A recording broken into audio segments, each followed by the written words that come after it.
sit back and relax as we listen to one of the many special voices from our community. On this episode of This Place, Our Voices, with your host, Elisa.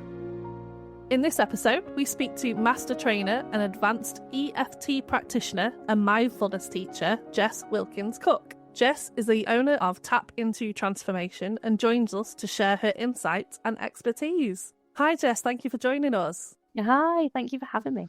So what exactly is EFT and mindfulness? So they're separate things, definitely, but very linked. So for me, mindfulness is kind of a practice, because it is a practice of connecting with yourself in the present moment. There's lots of myths around mindfulness, that it can be quite complicated, that it's maybe something that only a small number of people know how to do. But I'm really glad to say that in recent years, it's become a lot more about being accessible. We're all busy. So mindfulness is about bringing that connection back to ourselves in everyday life, where we might just be racing around with the kids and with work and with everything that we all have to do in a day. So mindfulness is about slowing that down a little bit. And EFT is an amazing somatic technique that lots of us have heard of, and you might know it as tapping, but lots of us, and I certainly didn't, actually know what it is.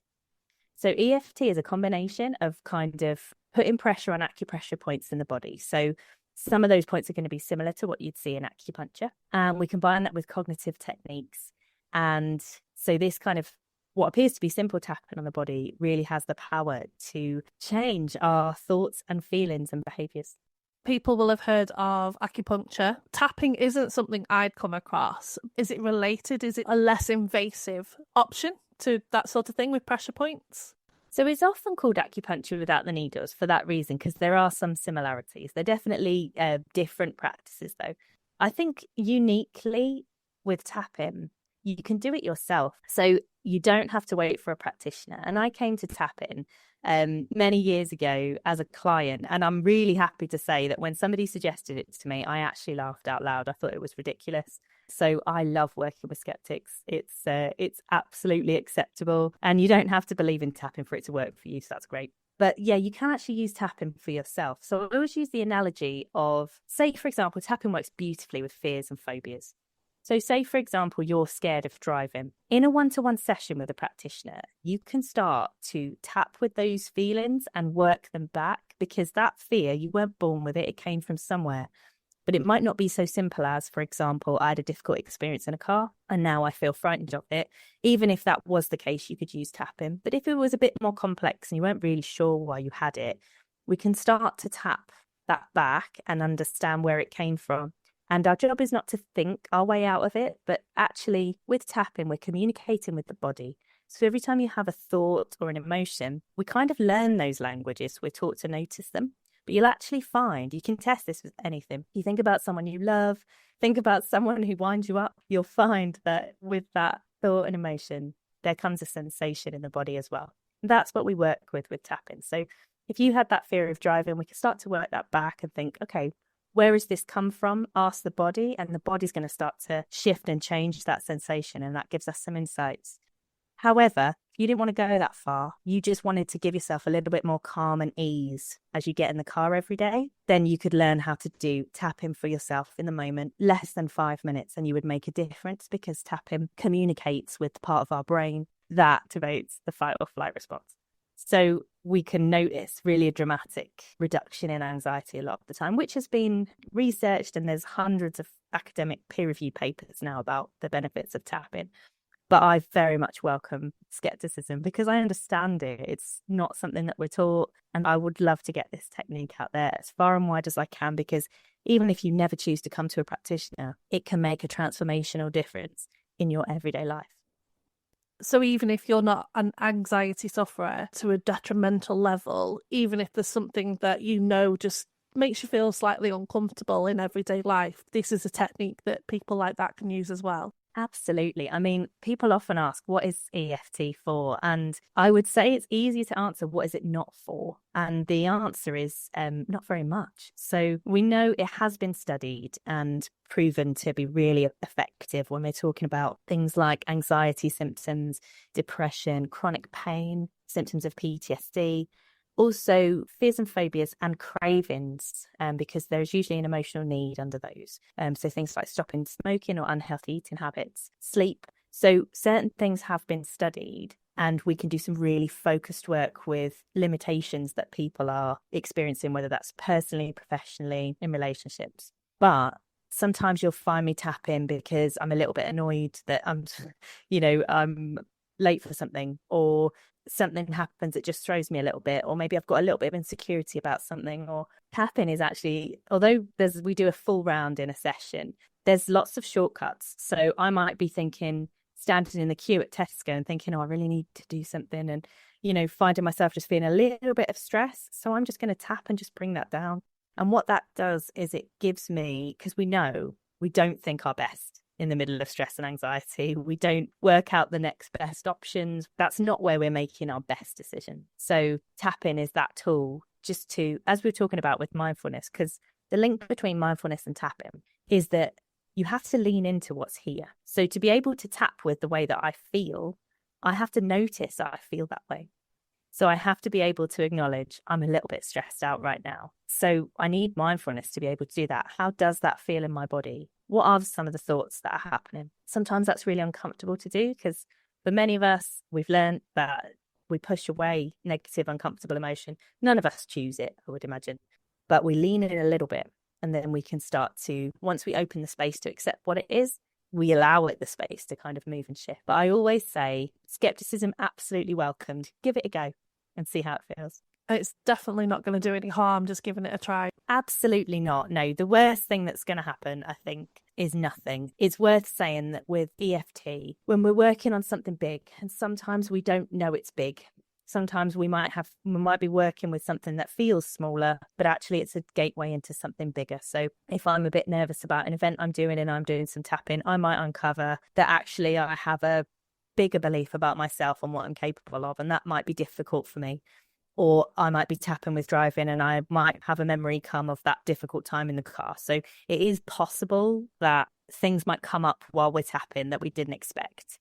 That's why whenever we're doing complex work or anything that's long-standing, we need the support of a practitioner. I'm a trainer, I'm a supervisor, I'm a practitioner, but I have practitioners that I go to support me to do my own work. So we need to make sure we're using EFT safely.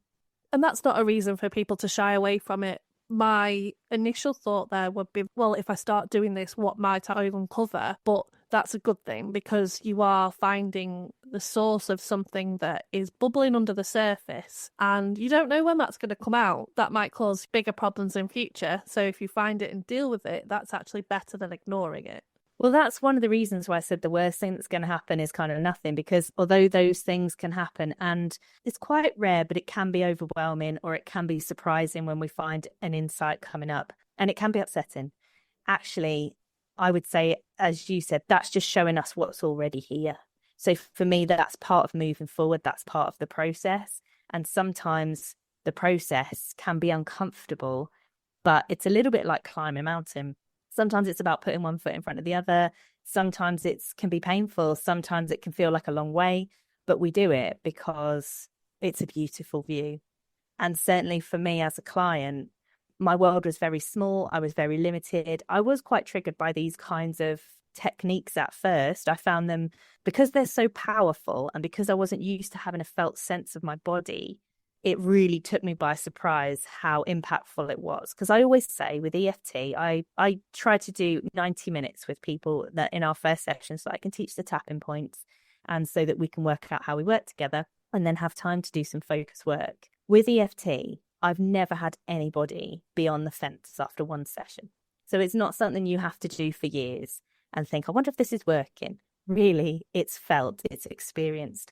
And so that was very, very new for me. And sometimes a bit unsettling. And some of the things that came out, I didn't know were there. But actually, now my life is unrecognizable from what it was in terms of my support systems, my work, my fulfillment, my confidence, my acceptance of myself when I don't feel confident. But most importantly, my self-regard, because I think that that is where pretty much everything begins. And EFT is an absolute game changer when it comes to that, because those kinds of beliefs, ultimately with EFT, we work with beliefs and experiences, and often our experiences are forming our beliefs. That's why we believe that change is always possible. Is there anyone that EFT is not suitable for? I can't imagine there would be. I don't think so. I think that however you want to use it, to whatever degree and to kind of whatever layer, you can benefit from it. I mean, it might be that you think, as a client, I went in and I made a promise to myself, must have been about 15 years ago, that I wanted to walk through all the rooms in my mind freely and comfortably, because I felt like there were a lot of shut doors that I was running away from. And it's very, very difficult, as we know, to run away from anything that you're carrying with you. And I vowed that I wanted it to be bright and breezy in there and just feel like somewhere that I could be comfortable, because I have to live there. So I chose to do that deeper focus work for a long time with practitioners. You might not want to. You might just want to tap for yourself so that you can get in the car, or tap away that craving to support you with healthier eating. Or maybe, I mean, you can tap positively as well. You can use tapping to enhance the positive mood. So you might set yourself up with a morning routine that includes a little bit of tapping. It works beautifully as well with children. Children respond really well to it. My kids are 3 and 4 and they use it. My son uses it independently, so he often does it for himself, and it's self-regulation. So, and then on top of that, they kind of find it fun, like, oh, what color is that feeling? Where is it in my body? And it's an opportunity to talk about what they might be feeling as well. So there's so much you can do with tapping. And one of the lovely things as well is often when we are looking at some of that deeper, more focused work, it's things we don't want to talk about, even if it is with a professional, and you don't have to. So there are really, really gentle ways of doing tapping. If you've got memories that you don't want to talk about, or anything that you just don't feel comfortable saying, you can still use tapping. So tapping can be useful for all manner of issues or positive experiences. What have you helped people with in the past that tapping has brought them through what they were dealing with? There's been a huge range. So personally, I was supported with kind of chronic anxiety and really difficult past experiences, which now I used to have invasive thoughts about memories. You know, you sometimes get an image that pops into your mind. That doesn't happen anymore. Nothing, those things, they can't blindside me, because if they come in, they feel like a memory, not that thing that I don't want to think about. People have come to me for taking a leap from, say, being employed to being self-employed. I have worked with quite a lot of clients who have chronic pain or chronic illness, because EFT can really support with physical pain in the body and also all of those emotions that come with it. So the frustration about things that you may not be able to do, or things that feel different than they used to, and uncertainty about the future, things like diagnoses can really be supported. Any kind of transition EFT can really support. So I've supported with the endings of relationships or conflicts between people. I'm also an adoptive parent, and I work with adoptive parents, but also parents in general, to connect with themselves and their children, because often those are the same thing. So often we find as parents that certain things trigger us in our children and we're not sure why. Or I've heard from a lot of parents that they're finding that they're very, very angry and they weren't expecting it, or something is causing a problem in the home and they just can't seem to work it out. It's a great clue that EFT can help. Anything where we feel like this is really familiar, this feeling in my body, or this is really disproportionate, or I'm just not sure why I behave that way or where these thoughts are coming from. It's a great clue that EFT can help, because often we find that there are parts of it that we learned, or it reflects a belief that we have about ourselves. So things have roots, and that means that those roots can be pulled up. It's very, very gentle way of doing it, but it just means that even if somebody says, oh, that's just the way I am, you'll never hear me say that anymore, because it could change if you wanted it to. That's my belief, and that's been my experience. Even the belief that nothing can change can be tapped with. We've mentioned skeptics already, but I can absolutely say that there will be people listening to this now that think it's a load of rubbish. However, I would also remind them that we don't know half about how the mind and body works. I don't think even the most knowledgeable person about the human brain would have the confidence to say, absolutely not, because we just don't know everything. Yeah, and I think what's key, because I've had a client very recently, a new client, who I always say to people, because you can kind of get a feeling for it because I offer a free half an hour call. So I normally have a chat with someone before they come. And I think because people go, oh, is this sort of snake oil?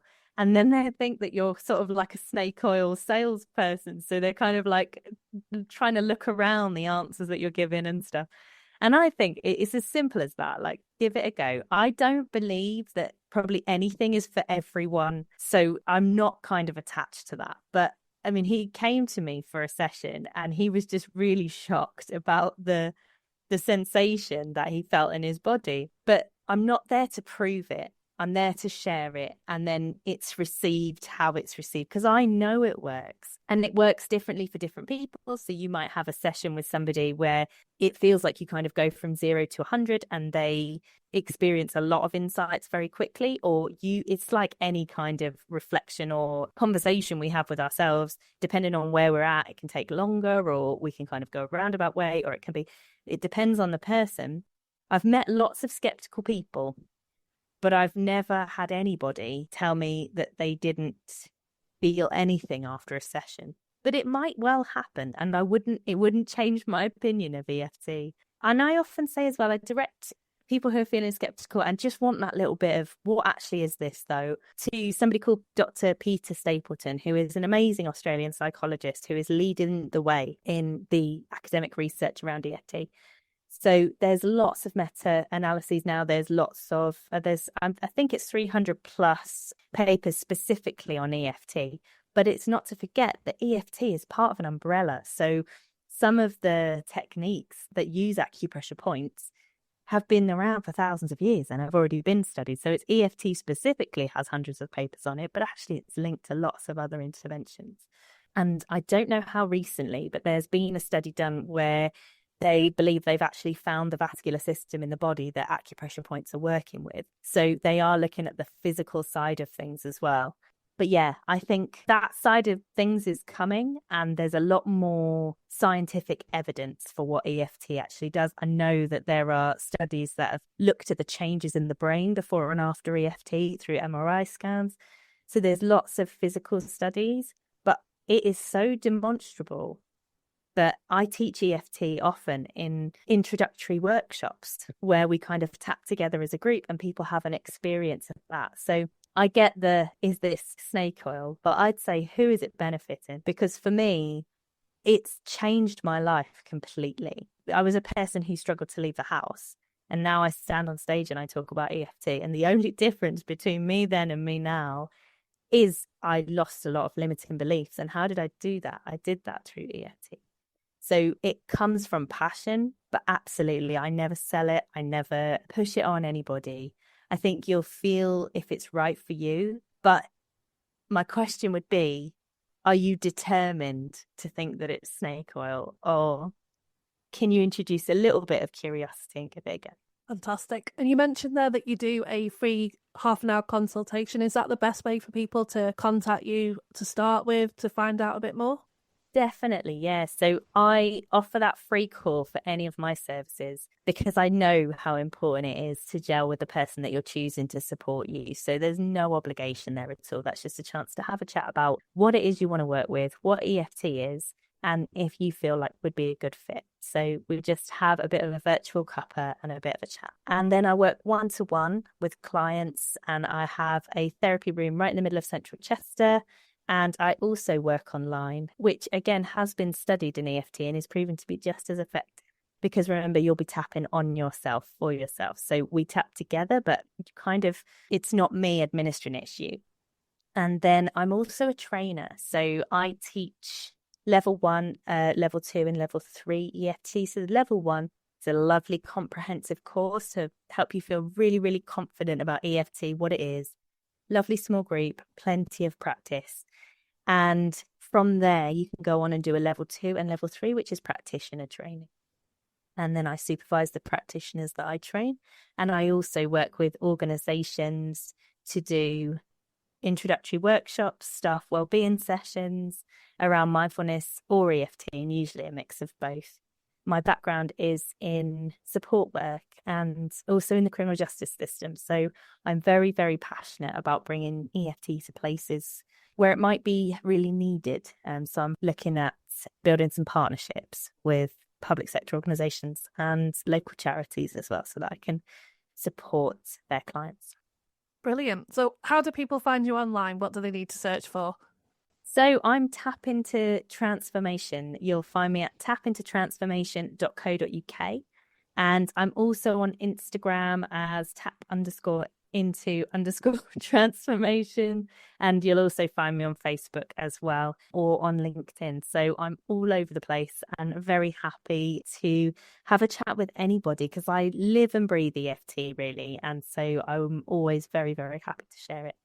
And it doesn't matter if they're not local to the Northwest, if anyone's listening to this, Scotland, London, even out of the country, which we have had already, which is really amazing. They can contact you as well. Your work has no borders. Absolutely not, no. And Zoom is a great medium for EFT. I've got lots of clients who aren't local to me. Great. Thank you so much for your time today, Jess. I'll definitely be finding out a bit more. Oh, thank you so much. It's been lovely to be on.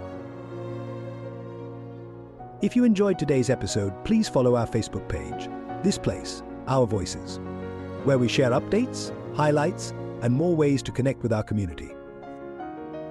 And don't forget to follow This Place, Our Voices on your favorite podcast platform and leave a review. It really helps others to find us. Be sure to join us again to hear another voice from our community.